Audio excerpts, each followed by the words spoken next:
A few years ago, I read about this product called laundry sauce, and I got it for my mother and myself as a holiday gift. And I have to tell you, it changed how I feel about laundry.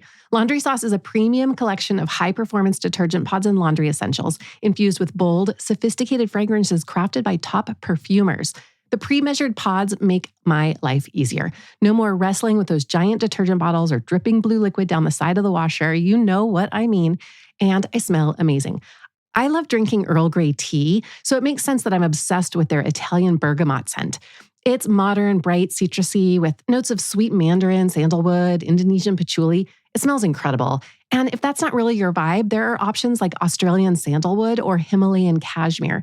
If you subscribe to the signature package, they deliver detergent pods, scent boosters, dryer sheets, and more right to your door so you never run out mid-wash again. And maybe the best part, they offer a full money-back guarantee. If your laundry doesn't smell cleaner and better, you get a full refund, no questions asked. For a limited time only, our listeners get 20% off your entire order when you use code Dr. Wendy at laundrysauce.com. That's 20% off at laundrysauce.com with promo code DRWENDY. After you check out, they'll ask where you heard about them, so don't forget to drop our name. Trust us, your laundry's never smelled this good. Study and play come together on a Windows 11 PC. And for a limited time, college students get the best of both worlds. Get the Unreal College Deal. Everything you need to study and play with select Windows 11 PCs. Eligible students get a year of Microsoft 365 Premium and a year of Xbox Game Pass Ultimate with a custom color Xbox wireless controller. Learn more at windows.com/student offer. While supplies last. Ends June 30th. Terms at aka.ms/collegepc. Does it feel like everybody's on ADHD medication right now? Like everybody has ADHD. Is it a thing? Yeah, it's totally a thing. But what is the most confusing part about ADHD? That's what I want to talk about today.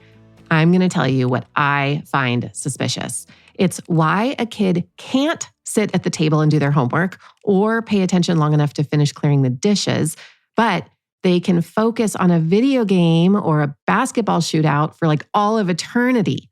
If they can focus like that, why can't they just sit and do their homework?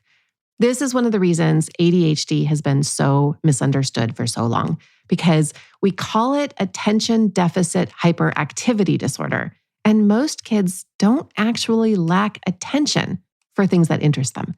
And some kids with ADHD, they're not even hyperactive. Their minds just wander while they sit in their chair. Yes, teenage girls, I see you sitting there quietly and not listening at all. Are you ready to have your mind blown? I think we were all wrong. ADHD doesn't have anything to do with an attention deficit. The issue is far more interesting. Researchers and doctors are starting to realize that attention is not the problem at all. So what is the problem? Just hold on. I'm Dr. Wendy Hunter, and I'm the pediatrician next door. I'm that doctor friend you call for practical advice about your kid's health. I mix the science of medicine with the reality of parenting. What if we've been wrong about ADHD? Let's start with what has been the predominant theory. We've always characterized ADHD as a disorder of attention, and people with ADHD can't focus. We say they're easily distracted, they're impulsive, and sometimes, yes, they are hyperactive. And the treatments we use are stimulant medications. These are often explained as helping people to pay attention. But if you have lived with a child or a spouse with ADHD, you already know something's fishy. They pay attention just fine to the things that interest them. Kids can build elaborate Lego worlds. They can memorize every stat of every player on their favorite team. They can sit through an entire movie they love without moving. That's not a brain that can't focus. That's a brain that focuses selectively. So that's where our mystery begins today. What is the other big part of this mystery, though? It's the medications. Why do stimulants work well? Because honestly, in my experience, they really do. But it kind of doesn't make sense. ADHD medications work by increasing the availability of certain chemicals, especially dopamine and norepinephrine. And these chemicals regulate three things: motivation, alertness, right? And reward. And that alertness part is interesting. And I can't explain this. Maybe nobody knows, but doctors also refer to caffeine as poor man's Ritalin. What is it doing? We know it increases alertness, but it seems to also help people with ADHD to stay on task. I often explain ADHD medications this way. They are like stick-with-it drugs. They help the brain stick with tasks that normally don't feel very interesting. They make things like homework and listening in class or getting started on your chores feel less overwhelming and easier to work through. So this is fascinating. Newer research is giving us a really interesting clue about what is going on in the brains of people with ADHD. Scientists have finally been able to look more carefully at exactly where in the brain ADHD medications change activity. And the changes were not strongest in the classic attention networks that they expected to see them in. In one large brain imaging study done just recently in 2025, the researchers looked at functional MRI scans from about 12,000 children to see how stimulant medications changed the communication between different areas of the brain. They thought they would see big effects in the brain's dorsal attention network. That's the system involved in consciously deciding where to direct your attention. But that's not what they found. Instead, the medications mostly affected networks involved in reward and motivation. And one important area of the brain was the ventral striatum, which is located deep in the center of the brain. The ventral striatum is the major hub of the brain's reward circuitry, and it's influenced by dopamine. This region of the brain helps it register whether something is interesting, rewarding, and whether it's worth your effort. It's the part of your brain that says, yeah, keep going, it's going to be worth it, and you're going to get a big dopamine hit. Keep going. This area talks to the prefrontal cortex, which is the part of your brain that makes decisions, and that's the area that decides how and in what order to do things. Researchers think that ADHD symptoms come from differences in how these two regions of the brain talk to each other. How the part of your brain that assesses whether something is worth doing talks to the part that says, this is how we're going to do it. And that's not about attention. So when you're trying to do something like homework, the reward system of your brain may not make enough dopamine signals to fully convince your prefrontal cortex into being persistent and finishing that math worksheet. Think about it like you have a crazy friend and they're trying to talk you into something that you don't want to do.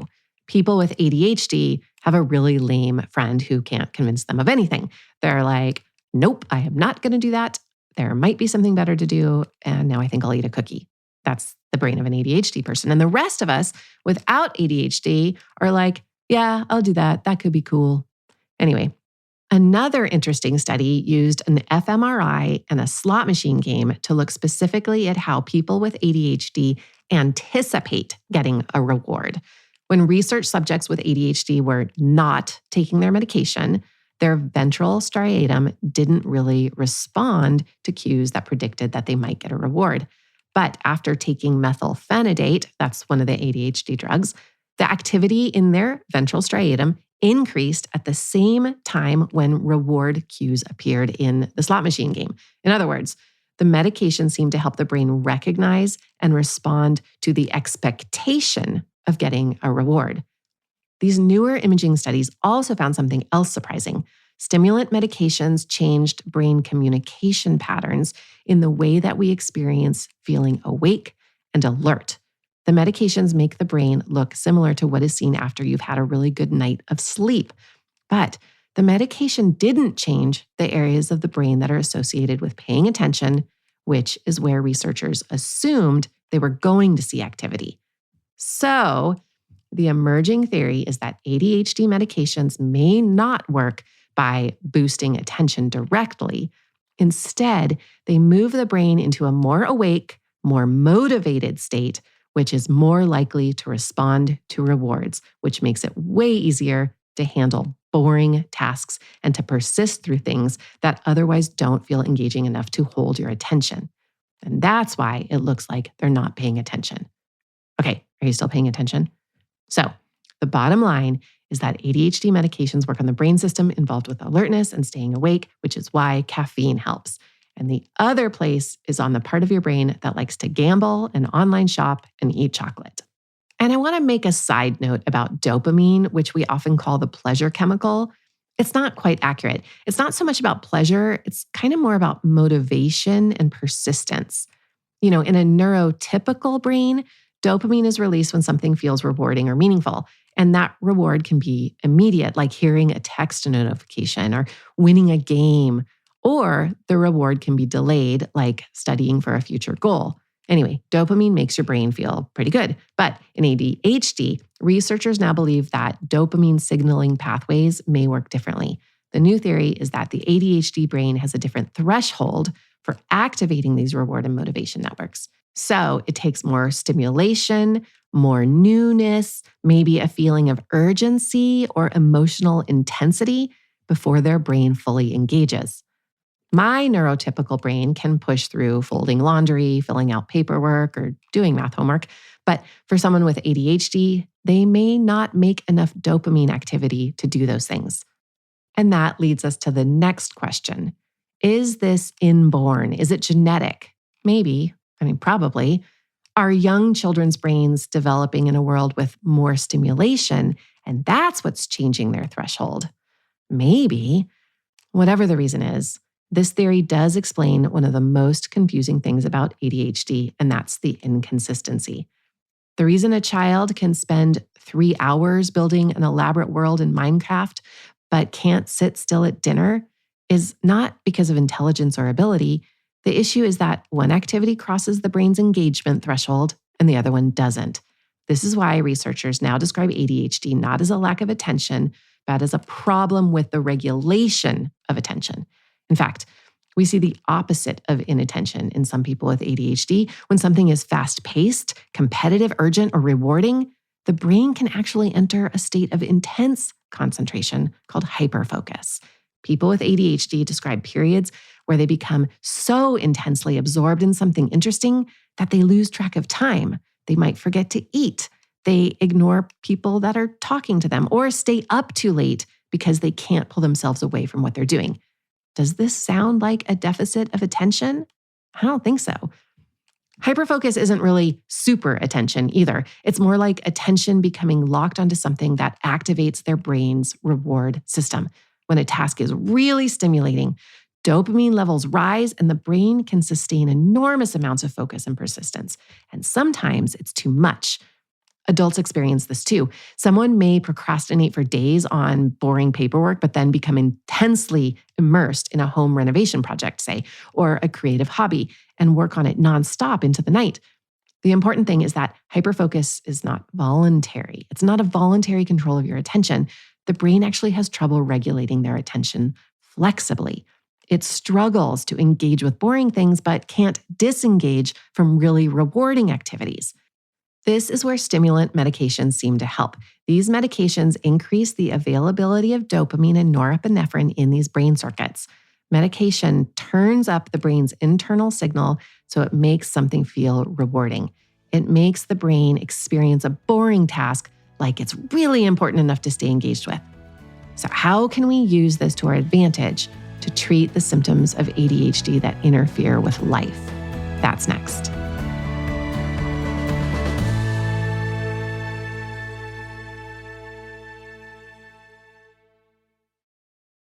Expedia and Visit Scotland invite you to come step into centuries of history that await in Scotland. Castles steeped in legend walk along cobblestone streets.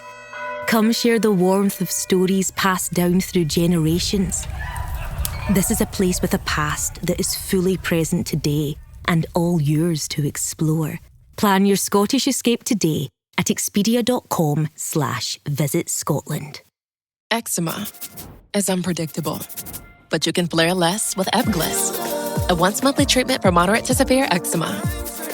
After an initial 4-month or longer dosing phase, about 4 in 10 people taking Ebglyss achieved itch relief and clear or almost clear skin at 16 weeks, and most of those people maintain skin that's still more clear at 1 year with monthly dosing. Ebglyss, lebrikizumab LBKZ, a 250 milligram per 2 milliliter injection, is a prescription medicine used to treat adults and children 12 years of age and older who weigh at least 88 pounds or 40 kilograms with moderate to severe eczema, also called atopic dermatitis, that is not well controlled with prescription therapies used on the skin or topicals, or who cannot use topical therapies. Ebglyss can be used with or without topical corticosteroids. Don't use if you're allergic to Ebglyss. Allergic reactions can occur that can be severe. Eye problems can occur. Tell your doctor if you have new or worsening eye problems. You should not receive a live vaccine when treated with Ebglyss. Before starting Ebglyss, tell your doctor if you have a parasitic infection.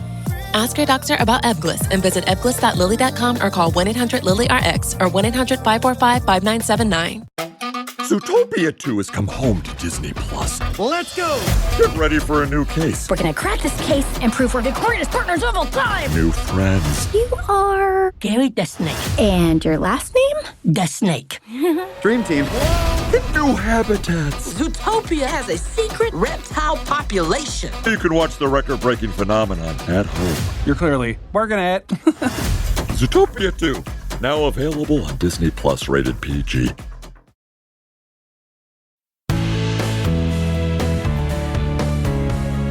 Now that we understand ADHD in a little different light as a disorder of being able to feel rewarded and a problem with sustaining effort when the reward isn't there, telling someone to just focus or try harder or pay attention is not relevant.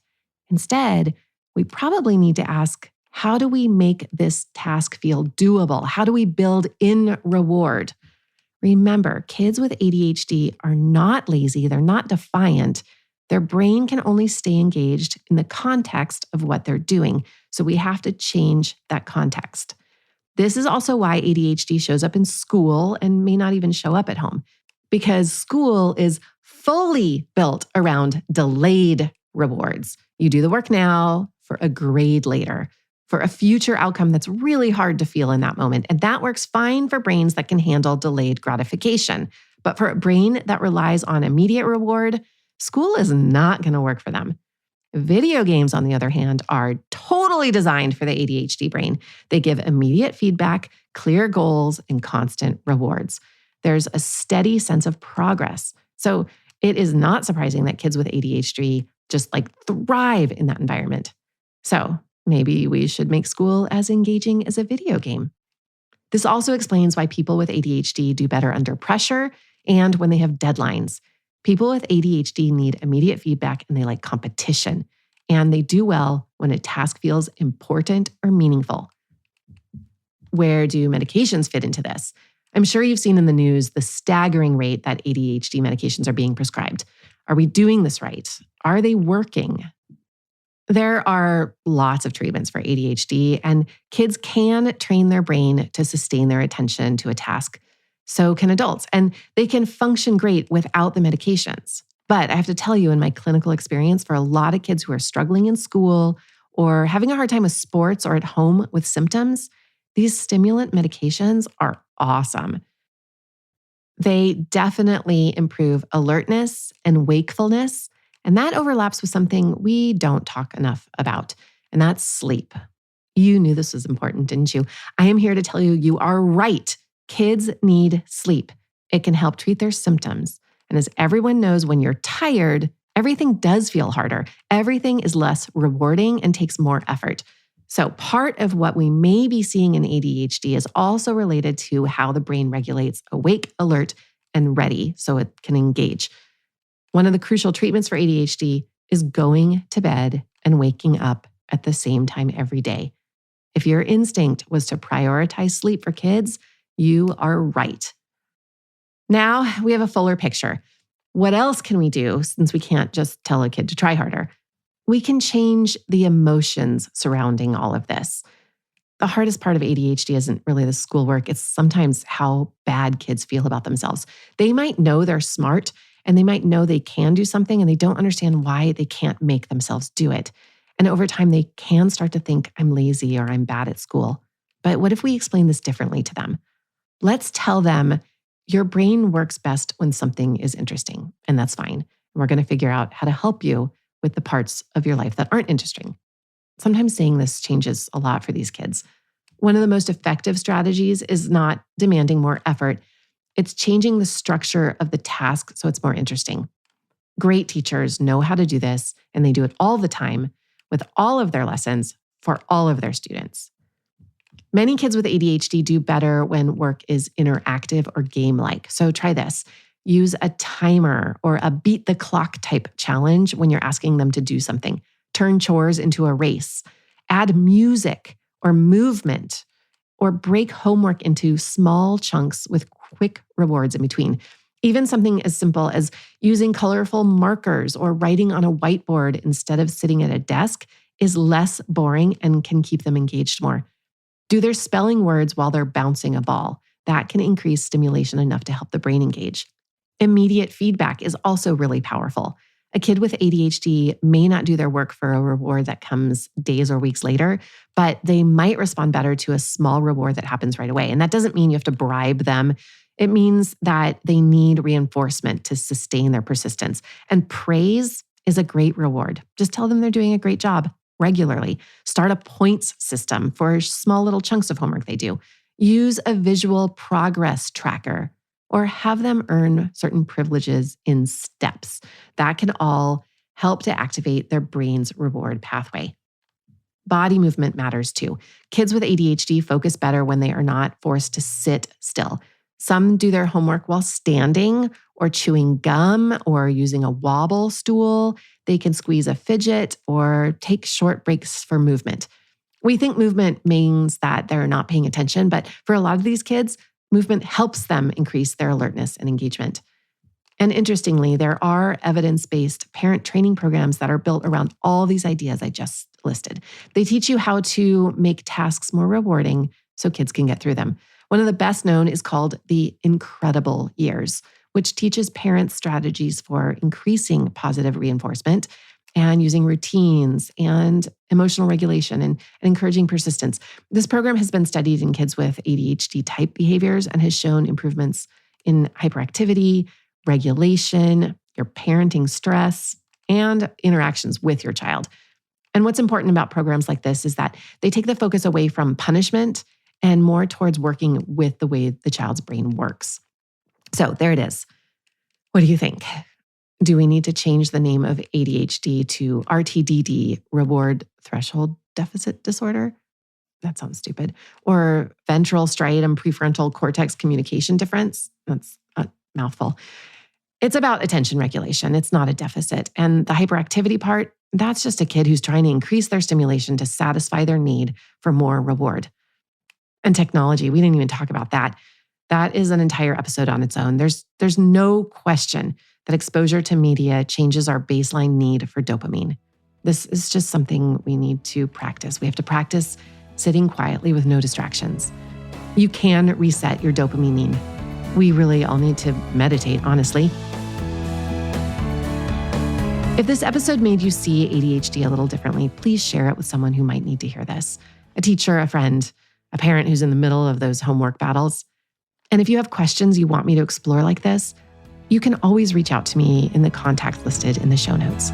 Thanks for listening. For more from the Pediatrician Next Door, find me on the web at pediatriciannextdoorpodcast.com. If you've got a question about the weird things kids do, send an email to hello@pediatriciannextdoorpodcast.com for a chance to hear your voice on the show. I'm Dr. Wendy Hunter, and I'm the Pediatrician Next Door. This show is produced by Red Rock Music. Make sure to subscribe and leave a review wherever it is you're listening. I'll be back next time with more.